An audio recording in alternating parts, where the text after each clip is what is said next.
Subscribe to Soon Academy and Soon Academy UPSC and press the bell icon to get our regular notifications. Welcome to Son academy. जैसा कि हम लोग पिछली class में पठार को कंप्लीट कर लिए और आज के क्लास में हम प्रायद्वीपीय भारत की पर्वत श्रृंखला और उनकी पीक्स को पढ़ेंगे, क्योंकि यहाँ से भी क्वेश्चन बनते रहते हैं। तो फटाफट करके बहुत ज़्यादा डिटेल क्वेश्चन यहाँ से नहीं बनते, सीधा सीधा डायरेक्टली श्रृंखला को पूछ देगा या पीक्स को पूछ देगा, उत्तर दक्षिण कॉन्सेप्ट को लेकर के पूछा जाता है। ठीक है, तो चलिए बिना देर के क्लास को शुरू करते हैं। ठीक, तो एक रफली हम कॉन्सेप्ट दिमाग में बैठा लेंगे हमें करना क्या क्या है। तो मेन रेंज में आपको अरावली, ठीक है, अरावली श्रेणी, विंध्य श्रेणी, विंध्य श्रेणी, सतपुड़ा, सतपुड़ा श्रेणी,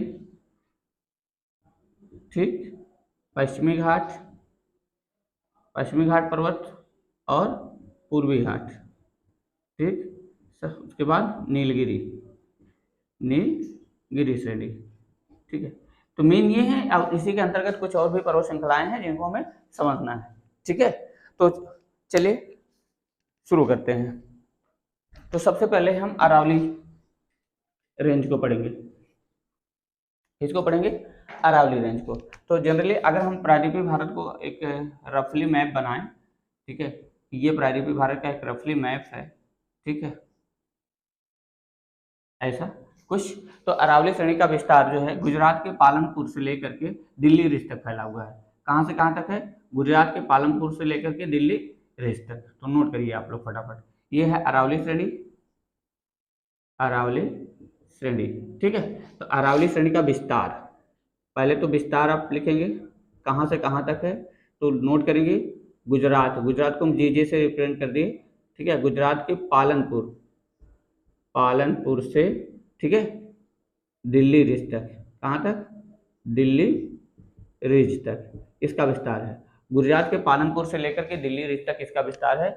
और टोटल जो इसकी लंबाई है, यानी कितने किलोमीटर लंबा है, तो 800 किलोमीटर इसकी जो लंबाई है, किसकी? अरावली श्रेणी की कितने किलोमीटर है? 800 किलोमीटर है। गुजरात से लेकर के दिल्ली रिज तक इसकी कई अलग अलग श्रृंखला है, यानी कई छोटे छोटे पहाड़ियों के रूप में इसको नाम दिया गया है या बटी हुई है। बस हमें आना है, तो उसको आप नोटिस करेंगे। पहले गुजरात से उदयपुर, उदयपुर से जो है चित्तौड़गढ़, चित्तौड़गढ़ से अलवर, अलवर से दिल्ली, ऐसा आप पॉइंट नोटिस करेंगे। यानी कि पालनपुर हो गया, यहाँ पे हम पालनपुर, पालनपुर से उदयपुर, उदयपुर, चित्तौड़गढ़, चित्तौड़गढ़, चित्तौड़गढ़ के बाद यहाँ ये पॉइंट अलवर और फिर दिल्ली। ठीक है, दिल्ली। समझ में आ रहा ना? तो इस तरीके से ये कितने भागों में बढ़ गया? 4 भागों में बढ़ गया है। और इन चारों के नाम, इसके अगर आपसे पूछा जाए कि कहां से कहां तक किस नाम से जाना जा रहा है, तो आपका जवाब होगा पालनपुर से उदयपुर तक इसे जरगा पहाड़ी के नाम से जानते हैं। कौन सी पहाड़ी? जरगा पहाड़ी। ठीक है, पालनपुर से उदयपुर तक जरगा पहाड़ी। उदयपुर से आगे अगर हम पढ़ेंगे तो मारवाड़ पहाड़ी के नाम से जाना जाता है या आबू पहाड़ी के नाम से जाना जाता है। ठीक है, उदयपुर से चित्तौड़गढ़ तक, ठीक है, आबू पहाड़ी, आबू पहाड़ी।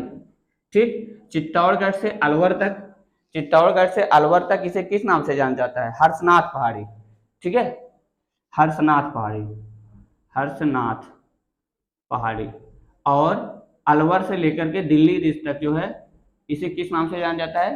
रायसीना हिल्स के नाम से जाना जाता है या दिल्ली रिज के नाम से जाना जाता है। रायसीना हिल्स, रायसीना हिल्स, या इसी को हम दिल्ली रिज के नाम से जानते हैं, दिल्ली रिज। बात क्लियर हो गई ना? ठीक है, तो ये 4 भागों में बढ़ गई, जरगा पहाड़ी, आबू पहाड़ी, हर्षनाथ पहाड़ी, रायसीना हिल्स या दिल्ली रिज। बातें क्लियर? कोई डाउट नहीं? टोटल लंबाई कितनी? 800। पालनपुर कहाँ पे है? गुजरात में है, यानी गुजरात, राजस्थान, हरियाणा होते हुए दिल्ली तक फैली हुई है। ठीक है, तो अगर इसका विस्तार की बात किया जाए तो कितने राज्यों में है, तो गुजरात हो गया, राजस्थान हो गया, इसका कुछ भाग हरियाणा में भी है, और दिल्ली एक केंद्र शासित प्रदेश है ना। तो इस तरीके से इसका विस्तार मिल गया आपको। ठीक है, अब बात आती है यहाँ इसकी पीक्स की, इसकी पीक्स की, है ना। तो इसकी जो सबसे ऊंची चोटी है, अरावली श्रेणी की जो सबसे ऊंची चोटी है वो क्या है? गुरु शिखर है। और गुरु शिखर आबू पहाड़ी का पार्ट है। किसका भाग है? आबू पहाड़ी का। ठीक है, माउंट आबू एक पर्यटक स्थल भी है ना। गुरु शिखर ठीक है, 1722 मीटर ऊंचाई है। कितनी ऊंचाई है? 1722 मीटर ऊंचाई है। हाईएस्ट पीक है किसकी? अरावली श्रेणी की। आप लिख लेंगे हाईएस्ट पीक, HP मैंने लिख दिया, हाईएस्ट पीक। ठीक है, गुरु शिखर 1722 मीटर ऊंचाई है। माउंट आबू यहाँ एक पर्यटक स्थल है कि नहीं? माउंट आबू क्या है? एक पर्यटक स्थल, इसको आप नोट कर लेंगे। ठीक है, इसके अलावा जो है इस क्षेत्र में यानी अरावली पर्वत श्रृंखला वाले क्षेत्र में और क्या इंपॉर्टेंस है, 2-3 और फैक्ट हैं जो इंपॉर्टेंट है, उसको आप नोट कर लेंगे। ठीक है, वो क्या है कि अरावली का जो विस्तार है, अरावली पर्वत श्रेणी का विस्तार, ठीक है, इसका लगभग 80% विस्तार जो है कहाँ पर है? किस राज्य में है? राजस्थान में है। अरावली का लगभग 80% विस्तार क्या है? कहाँ पर है? राजस्थान पे है। राष्ट्रपति भवन का नाम सुना होगा आप लोग। राष्ट्रपति भवन जो है रायसीना पहाड़ी पर ही स्थित है, जो अरावली का ही भाग है। देख रहे हैं ये रायसीना हिल्स किसका भाग है? अरावली का भाग है। इस पर राष्ट्रपति भवन है, राष्ट्रपति भवन इसी पर अवस्थित है ना। ये दूसरा इंपॉर्टेंट फैक्ट हो गया, है नहीं? तीसरा इंपॉर्टेंट फैक्ट है कि ये जो है प्राचीनतम वलित पर्वत है। कैसा पर्वत है? अगर इसके फीचर्स को ध्यान में रखा जाए तो अरावली पर्वत प्राचीनतम वलित पर्वत है। समझ में आना है? यानी आर्कियन क्रम की चट्टानें, आर्कियम से धारवाड़ क्रम की चट्टानों से बना है। आर्कियन से और धारवाड़ क्रम की चट्टानों से बना है ये। ठीक है, सबसे पुराना पर्वत है। बात समझ में आ रहा ना? ये क्या है? सबसे पुराना पर्वत है। इस श्रेणी से प्रवाहित होने वाली नदियों में बनास है, लूनी है, ठीक है, साखी, साबरमती। इन श्रेणी से जो उद्गम बिंदु है, यानी कौन कौन सी नदी का उद्गम बिंदु है, ठीक है, तो बनास, लूनी, ठीक है, साबरमती, मेन नदियों में साबरमती, ठीक है, इन तीनों नदियों का उद्गम बिंदु इसी श्रेणी में है। किस श्रेणी में? अरावली श्रेणी में। याद हो रहा है ना? अरावली श्रेणी में है ये चीजें। इसका उद्गम बिंदु क्या होता है जानते हैं? जहां से नदियां निकलती हैं। बात समझ में आ रहा है? अब इसमें जगह बनास नदी निकल करके जा करके चंबल में मिल जाती है। चंबल की हेल्पिंग रिवर है, चंबल की क्या है? सहायक है। कौन? बनास नदी। और लूनी नदी जो है अपना जल जाकर के कच्छ के रण में गिरा देती है। कच्छ के रण में अपना जल गिराती है, यानी कि ये अरावली श्रेणी के इधर बह रही है, यानी बह करके ये कच्छ के रण वाला एरिया, यहाँ पे आकर के पानी गिरा रही है। और जबकि साबरमती नदी जो है यहाँ से निकल करके ये खंभात की खाड़ी यहाँ पे आकर के अपना जल गिरा रही है। बातें क्लियर हो गई? ठीक है, चलिए, ये हो गया हमारा अरावली पर्वत का इंपॉर्टेंट पॉइंट हो गया। अरावली श्रेणी को भारत का अगर देखा जाए तो महान भारतीय जल विभाजक रेखा के रूप में भी जाना जाता है। एक इसका इंपॉर्टेंट फैक्ट है, मैं पहले भी बताया था, आज फिर बता दे रहा हूँ, इसको आप नोट कर लीजिए। अरावली पर्वत को, ठीक है, महान भारत की जल विभाजक रेखा के रूप में जाना जाता है। समझ में आ रहा है ना? महान भारत की जल विभाजक रेखा के रूप में जाना जाता है। किसे? अरावली पर्वत श्रृंखला को। क्लियर हो गया? कोई डाउट? आपसे प्रश्न पूछा जाएगा अरावली का विस्तार, फटाफट। पालमपुर से दिल्ली रीच टोटल 800 किलोमीटर है कि नहीं? सबसे पुरानी चट्टानों से निर्मित है, सबसे पुराना पर्वत है। कैसा पर्वत है? वलित पर्वत है कि नहीं? उसके बाद जो है यहाँ से निकलने वाली नदियां बनास, लूनी, साबरमती का उद्गम बिंदु है। इस पे कौन कौन सी पहाड़ियां हैं? जरगा, आबू, हरसनाथ, रायसीना हिल्स, ठीक है। आबू पहाड़ी पर सबसे ऊंची चोटी है गुरु शिखर 1722 मीटर। कंप्लीट। चलिए आगे बढ़ते हैं।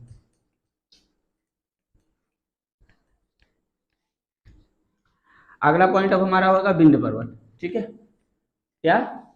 विंध्य पर्वत। ठीक है, नोट करिए फट से।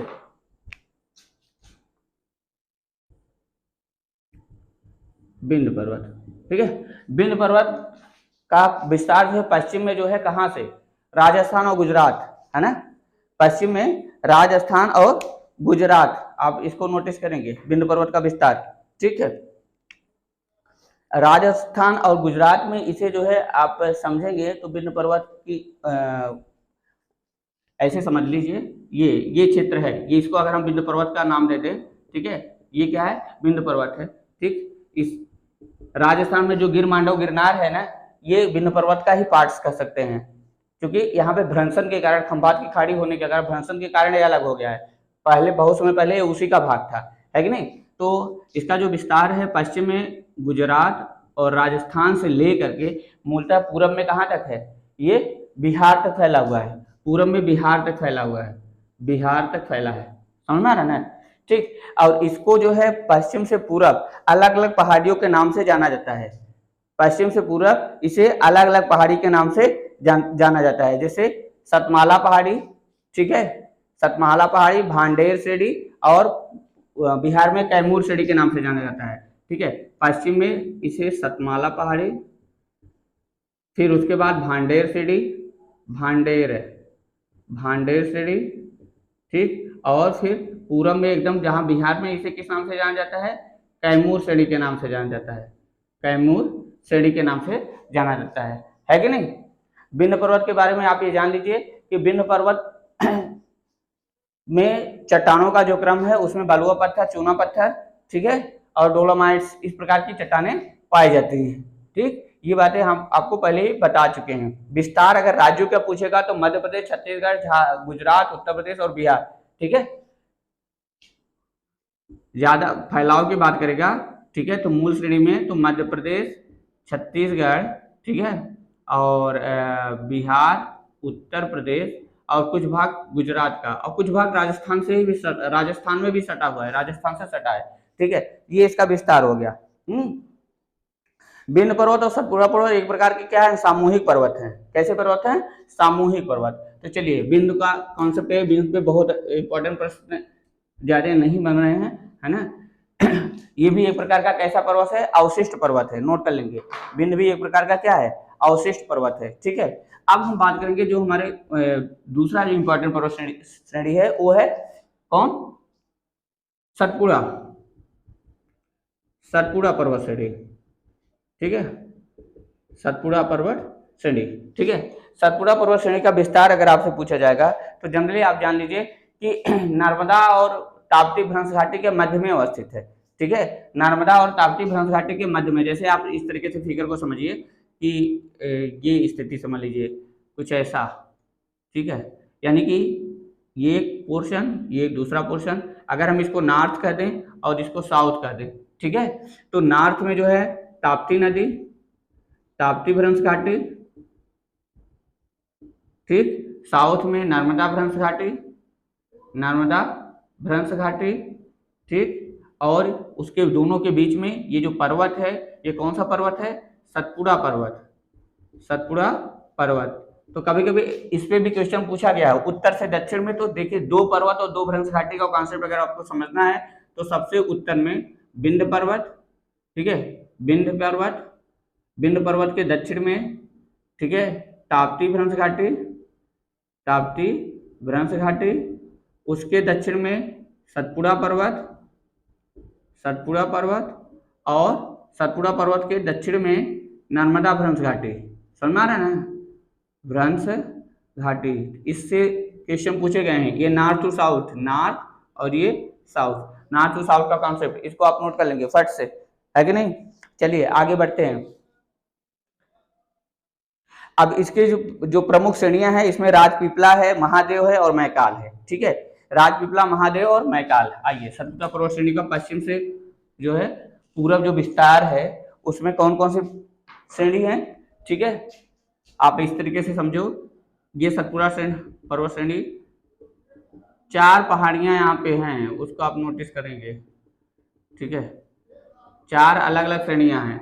ये सबसे पश्चिम में जो है राजपीपला, राजपीपला, ठीक है, राजपीपला, उसके बाद, ठीक है, ये दूसरा आपका जो है सतपुड़ा के नाम से ही जानी जाती है, सतपुड़ा पहाड़ी, ठीक है, सतपुड़ा, या यहीं पर हम गोविलगढ़ की पहाड़ी भी कहते हैं इसी को, ठीक है, गोविलगढ़, गोविलगढ़ पहाड़ी, ठीक है, गोविलगढ़ पहाड़ी।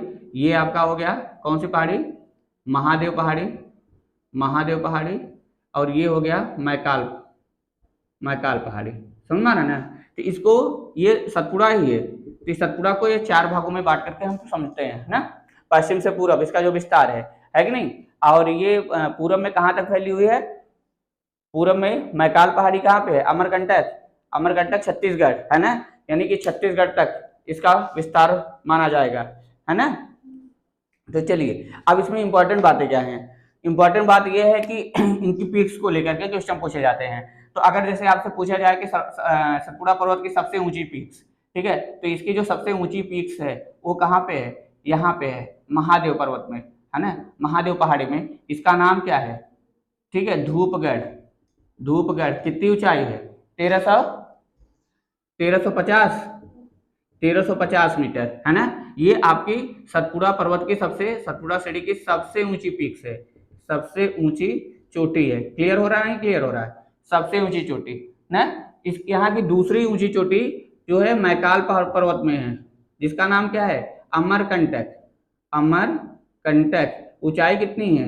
1050 मीटर। ये दूसरी सबसे ऊंची चोटी है, दूसरी सबसे ऊंची चोटी है। बातें क्लियर हो रही ना? फटाफट इसको नोट करते चलिए, अमरकंटक। अच्छा, अब यहाँ पे देखिए कुछ इंपॉर्टेंट चीजें अब हम यहाँ पे थोड़ा सा समझ लेते हैं। इससे अलग अलग चीजें क्या है? ये तो पीक्स हो गई, श्रेणी का विस्तार हो गया। सतपुड़ा पर्वत को ब्लॉक माउंटेन कहा जाता है। ये एक प्रकार का क्या है? ब्लॉक माउंटेन है, ब्लॉक पर्वत है। समझ में आ रहा ना? ये कैसा पर्वत है? ब्लॉक पर्वत है। ब्लॉक पर्वत क्या होता है? ब्लॉक पर्वत मतलब जब ऐसा भूखंड जिसके दोनों किनारे अवतलन के कारण, है कि नहीं, अवतलन के कारण क्या हो? दब जाएं और बीच का भाग अपने स्थान पर अवस्थित रहे, ठीक है। तो ऐसे जो भूखंड का निर्माण होता है उसी को हम क्या कहते हैं? ब्लॉक माउंटेन कहते हैं। बातें क्लियर हो रही नहीं? चलिए, ये क्या है? ब्लॉक माउंटेन है। अब इसकी सबसे ऊंची चोटी धूपगढ़ है ना। तो अब धूपगढ़ के पास ही यानी महादेव पहाड़ी में ये एक ऐसा क्षेत्र है, पर्यटक केंद्र है, ठीक है, जिसको हम किस नाम से जानते हैं? पंचमढ़ी हिल स्टेशन है। यहाँ पे महादेव पहाड़ी पर पंचमढ़ी हिल स्टेशन है, हिल स्टेशन। समझ में आ रहा है? पूछा जाता है, ये पर्यटक केंद्र है। क्या है ये? पर्यटक केंद्र है, नोट कर लेंगे, पर्यटक केंद्र भी है ये, है ना। उसके बाद और इसकी क्या इंपॉर्टेंस है कि पंचमढ़ी जो है भारत में कुल कितने बायोस्फीयर रिजर्व हैं? 18 बायोस्फीयर रिजर्व में पंचमढ़ी भी भारत का क्या है? एक बायोस्फीयर रिजर्व है, ठीक है। बायोस्फीयर रिजर्व, ठीक है, यानी जैवमंडलीय आरक्षित क्षेत्र है। इसके अलावा और इसकी इंपॉर्टेंस क्या है कि बायोस्फीयर रिजर्व तो है ही, साथ में ये यूनेस्को की सूची में भी शामिल है, यूनेस्को की संरक्षित सूची में शामिल है ना, सूची में शामिल है ना। ये बात इंपॉर्टेंट है। कहाँ पे पड़ती है? इसकी लोकेशन अगर देखी जाए तो ये पंचमढ़ी की लोकेशन कहाँ पे है? एमपी में है। इंपॉर्टेंट बात ये भी है क्योंकि सतपुड़ा पर्वत श्रेणी का ज्यादातर विस्तार कहाँ पे मिलेगा आपको? मध्य प्रदेश में ही मिलता है। मध्य प्रदेश की दो जो है बायोस्फीयर रिजर्व को जो है ये भारत के मध्य प्रदेश में दो बायोस्फीयर रिजर्व है, एक पंचमढ़ी है, दूसरा क्या है? पन्ना है। तो पंचमढ़ी को यूनेस्को की सूची में शामिल किया गया है ना, ठीक। ये इंपॉर्टेंट बात हो गई। उसके बाद देखिए अमरकंटक। अमरकंटक जो है दूसरी सबसे ऊंची चोटी है, ठीक। तो अचान कमार अमरकंटक यहीं पर एक जो है क्या है? एक क्षेत्र, वो भी बायोस्फीयर रिजर्व है, अचान कमार अमरकंटक, ठीक है, अचान कमार। हालांकि हम बायोस्फीयर रिजर्व अलग पढ़ाएंगे, लेकिन यहाँ पे थोड़ा थोड़ा चीजें जानते रहिए। जब आप सुने रहेंगे तो आपको लगेगा कि हाँ कहीं सुने हैं, ठीक है, चीजें याद हो जाएंगी। अचान कमार अमरकंटक, अमरकंटक ये भी क्या है? बायोस्फीयर रिजर्व है, बायोस्फीयर रिजर्व, ठीक है, ये भी बायोस्फीयर रिजर्व है। और इसको भी क्या किया गया? यूनेस्को में शामिल किया गया है, ठीक है, इसे भी यूनेस्को में शामिल है, किया गया है, यूनेस्को में शामिल है। तो ये सब इंपॉर्टेंट फैक्ट्स हो गए, है ना, किसको लेकर के? हाँ, इसको लेकर के, है ना। अच्छा, इसके बाद यहाँ की नदियों की अगर हम बात करें तो अच्छा, ये अमरकंटक एक ऐसा क्षेत्र है जहां से कई नदियां निकल रही हैं और जो अरीय पृथ्वी बनाती हैं। कैसा? यानी चारों दिशाओं में नदियां निकल रही हैं, है ना। इस क्षेत्र से कहां से? हम इसको मिटा दे रहे हैं, ठीक है। मैकाल पर्वत श्रृंखला यानी अमरकंटक वाले भाग से कई नदियां निकल रही हैं जो अलग अलग दिशाओं में जा रही हैं। जैसे इसमें आप नदियों की अगर बात करेंगे तो नर्मदा, सोन, महानदी और इंद्रावती, है ना। लिख लीजिए, अमरकंटक वाले क्षेत्र से नर्मदा, सोन, ठीक है, महानदी और इंद्रावती, इंद्रावती समझ में आ रहा है, इस क्षेत्र से निकलती हैं और ये सब नदियां अरीय प्रतिरूप बनाती हैं, अरीय अपवाह प्रतिरूप। ठीक है, जब किसी एक क्षेत्र से नदियां निकल करके चारों दिशाओं में जाएं, जैसे यहाँ समझ लीजिए, मान लीजिए एक क्षेत्र हो गया, ठीक है, यहाँ से एक नदी ऐसे निकल के चली गई, एक इधर आ रही है, एक ऐसे आ रही है, एक अलग अलग दिशाओं में नदियां निकल करके जा रही हैं, तो ऐसे अपवाह प्रतिरूप को हम क्या कहते हैं, अरीय अपवाह प्रतिरूप, है ना, अरीय अपवाह प्रतिरूप कहते हैं। बातें क्लियर हो गई? चलिए ठीक है, तो हम लोग सतपुड़ा रेंज को कंप्लीट कर लिए।